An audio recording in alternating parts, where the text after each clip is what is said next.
देखिए, शेड्यूल 5 में part 2 discuss करने के बाद में यहाँ पर मैनेजरियल रेमुनरेशन के रिलेटेड कुछ अदर प्रोविज़न है। Other provision related to the managerial remuneration, कुछ अन्य प्रावधान भी दे रखे हैं। अब हम देखते हैं वो कौन कौन से प्रावधान हैं। इसके अंदर जो आपके प्रबंध संचालक हैं या आपके पूर्णकालिक संचालक हैं, अंशकालिक संचालक हैं या प्रबंधक हैं, मैनेजिंग डायरेक्टर हैं, फुली टाइम मैनेजर्स हैं, पार्टली के मैनेजर्स हैं या आपके मैनेजर्स हैं, उनको जो आप रेमुनरेशन देते हैं उसको आप कैलकुलेट कैसे करोगे? According to the company act 2030 के सेक्शन 119(8) के अकॉर्डिंग जो उनके प्रोविज़न दे रखे हैं, ठीक है, इस सेक्शन में जो प्रोविज़न दे रखे हैं उसके अकॉर्डिंग हमको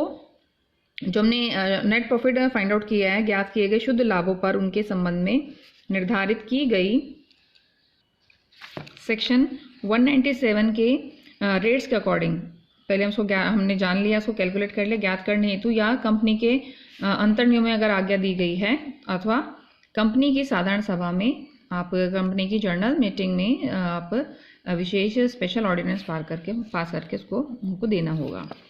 अब कोई भी जो मैनेजरियल पर्सन है, जो मैनेजर है, उसके लिए जो मेथड दे रखा है उपयुक्त विधि से ज्ञात की गई राशि के अलावा, ठीक है,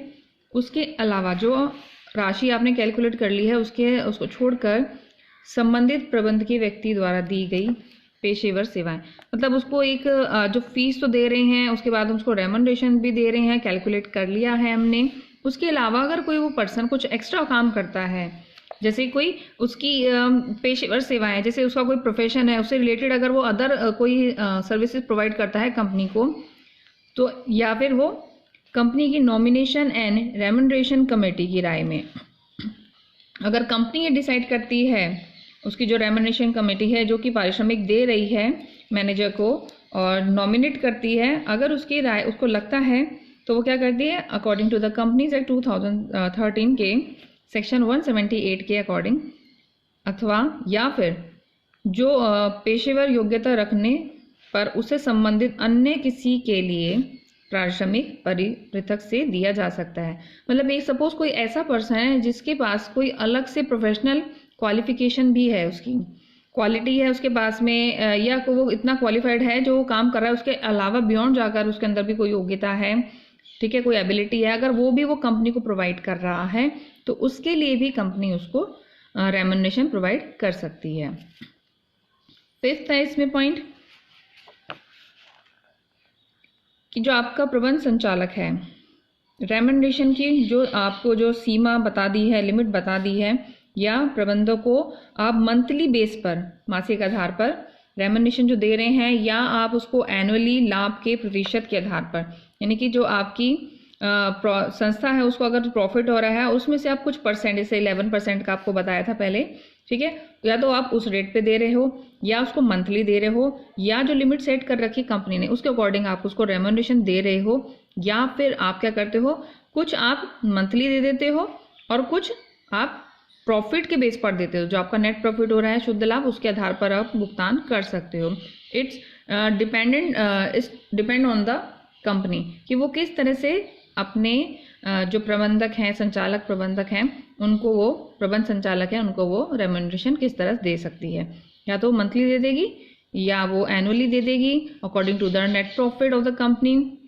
या जो लिमिट सेट कर रखी है उसके अकॉर्डिंग दे सकती है, या इन दोनों को भी वो चूज कर सकती है, इधर मंथली और on the basis of profit. Clear? After that the 6th point is जो स्वतंत्र, जो इंडिपेंडेंट आपके जो मैनेजर्स हैं उनके स्टॉक ऑप्शंस, ठीक है, इंडिपेंडेंट जो मैनेजर्स हैं के स्टॉक ऑप्शंस के प्राप्त करने का अधिकार नहीं है, उनको वो राइट नहीं है कि वो स्टॉक ऑप्शन ले सकें, और उनका जो रेमुनरेशन है कंपनी अधिनियम, कंपनीज एक्ट 2013 के सेक्शन 197 सब सेक्शन 5 के अकॉर्डिंग संचालक मंडल की एवं संचालकों की समितियों में शामिल होने की फीस,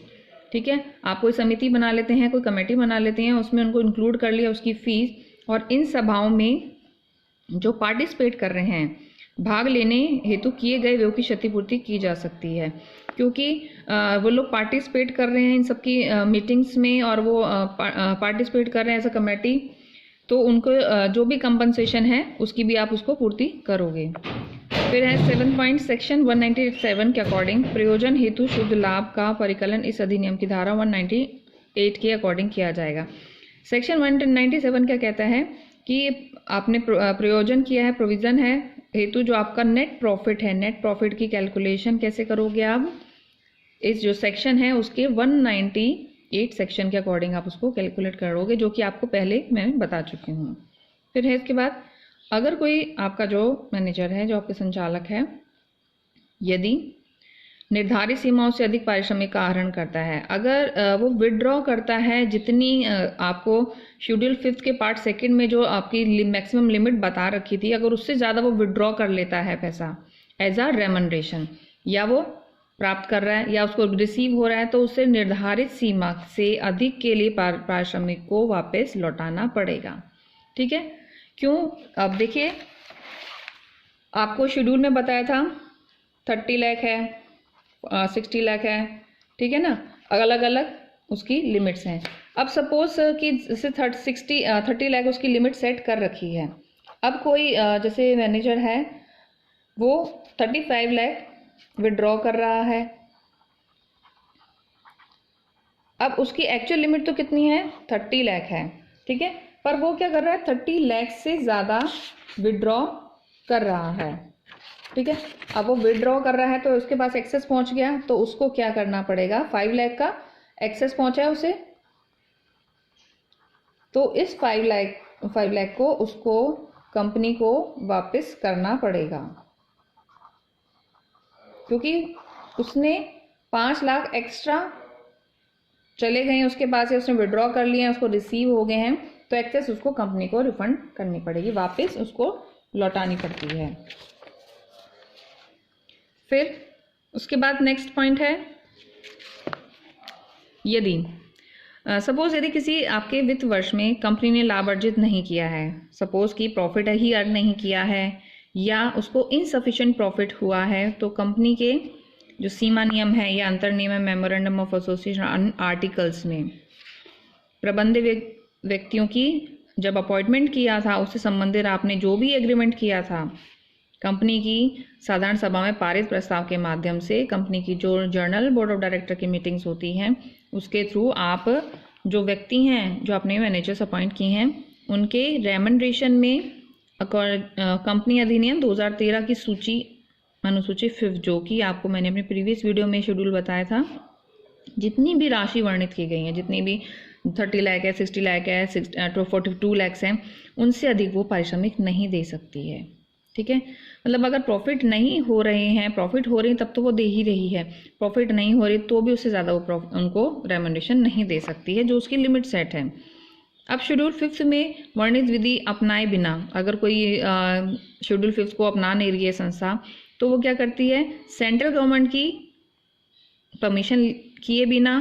प्रबंध के व्यक्ति या व्यक्तियों के पारिश्रमिक में वेतन, उनके पारिश्रमिक में वृद्धि नहीं कर सकती है। मतलब वो चाहती है, अगर कोई कंपनी चाहती है कि जो उसके मैनेजर्स हैं वो ज़्यादा काम कर रहे हैं, और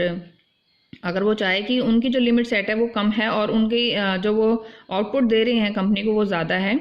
तो वो क्या कर सकती है? चाह कर भी उसमें वो इंक्रीमेंट नहीं कर सकती, उनको इंक्रीज नहीं कर सकती जो उसकी लिमिट है, ठीक है ना।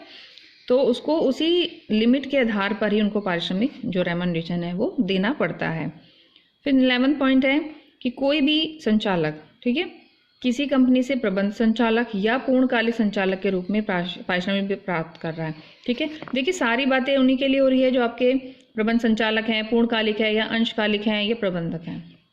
ठीक है। अगर उनको रेमनरेशन मिल रहा है तो वे उस कंपनी की सब्सिडरी कंपनी या उसकी जो होल्डिंग कंपनी है, ठीक है, सूत्रधारी कंपनी या सहायक company, holding and subsidiary company से जो रेमनरेशन है वो प्राप्त करने के लिए अयोग्य नहीं होगा। अयोग्य नहीं होगा दैट मीन्स वो योग्य होगा, ठीक है। अगर वो प्राप्त कर रहा है तो वो दूसरी कंपनी से भी पारिश्रमिक प्राप्त कर सकता है, परंतु क्या करते हैं? परंतु ऐसे संचालक को कंपनी के संचालक मंडल के सम्मुख ऐसे पारिश्रमिक की घोषणा अवश्य ही करनी होगी। पर क्या करना है? ऐसे जो डायरेक्टर हैं उनको कंपनी के बोर्ड ऑफ डायरेक्टर के सामने अगर वो इस तरह का कोई रेमंडेशन दे रहे हैं तो कंपनी को बताना पड़ेगा, ठीक है। उसकी किसको बताना पड़ेगा? होल्डिंग या सब्सिडरी कंपनी को। फिर 12th पॉइंट है सेक्शन 197 के प्रावधानों की अगर कोई पालना नहीं करता है, अनुपालना ना करने पर जो दोषी है उस पर मिनिमम 1 लाख रुपए की एज अ पेनल्टी लगेगी, जो कि 5 लाख रुपए तक बढ़ाई जा सकती है। यानी कि 1 लाख से मिनिमम 1 लाख से 5 लाख तक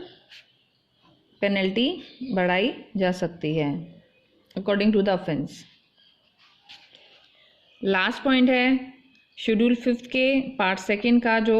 पार्ट था उसमें 5 में प्रोविज़न है कि एक से अधिक कंपनियों से पारिश्रमिक प्राप्त होने पर अगर कोई पर्सन ने एक से ज़्यादा कंपनियों से रेमंडेशन रिसीव कर रहा है तो किसी प्रबंध के व्यक्ति को 2 कंपनियों से पारिश्रमिक प्राप्त होने पर दोनों कंपनियों से प्राप्त हो सकने वाले पारिश्रमिकों में से केवल किसी भी एक ही कंपनी जिसे उसे अधिक पारिश्रमिक प्राप्त हो रहा है उसे अधिक पारिश्रमिक उसे प्राप्त नहीं होगा। जैसे आपको बताते हैं, एक्स पर्सन है जो ए कंपनी से भी रेमंडेशन रिसीव कर रहा है और बी से भी, ठीक है, 2 कंपनियों का से रिसीव कर रहा है। अब उसमें से जिस भी कंपनी का मैक्सिमम रेमंडेशन है, सपोज यहाँ से वो 5 लाख रिसीव कर रहा है और यहाँ से वो 6 लाख रिसीव कर रहा है, तो उसमें मैक्सिमम जिस कंपनी का होगा दैट मीन्स बी कंपनी का, तो बी कंपनी के लिए ही वह इन दोनों में से किसी एक कंपनी को चूज करेगा और उससे अधिक वो पारिश्रमिक प्राप्त नहीं होगा, क्योंकि एक ही कंपनी जिससे अधिक पारिश्रमिक प्राप्त हो सकता है, इससे अधिक पारिश्रमिक रेमंडेशन उसे प्राप्त नहीं होगा। अतः वह एक या दोनों कंपनियों से मिलाकर टोटल रेमंडेशन उस सीमा से अधिक प्राप्त नहीं कर सकता जो कि आपके शेड्यूल 5 के पार्ट 2 के सेक्शन 5 में बता रखा है, ठीक है। जैसे सपोज 30 लाख की लिमिट बताई थी आपको, ठीक है, जैसे 30 लाख है तो वो इन सबको मिला के भी 30 लाख से एक्सीड नहीं जा सकता, एक्सीड नहीं करेगा वो 30 लाख से, ठीक है, दोनों को मिला के। अगर उसको एक कंपनी से मिल रहा है तो अच्छी बात है, और अगर 2 कंपनियों में काम कर रहा है, एक कंपनी से उसको ज़्यादा रेम्यूनरेशन नहीं मिल रहा है तो दोनों को वो ऐड करके भी इससे ज़्यादा वो नहीं जा सकता है। अब आपको ध्यान रखना है कि जो अबव आपका जो रेम्यूनरेशन है कि अधिकतम सीमा अनुसूची 5 के शेड्यूल 5 के पार्ट 2 के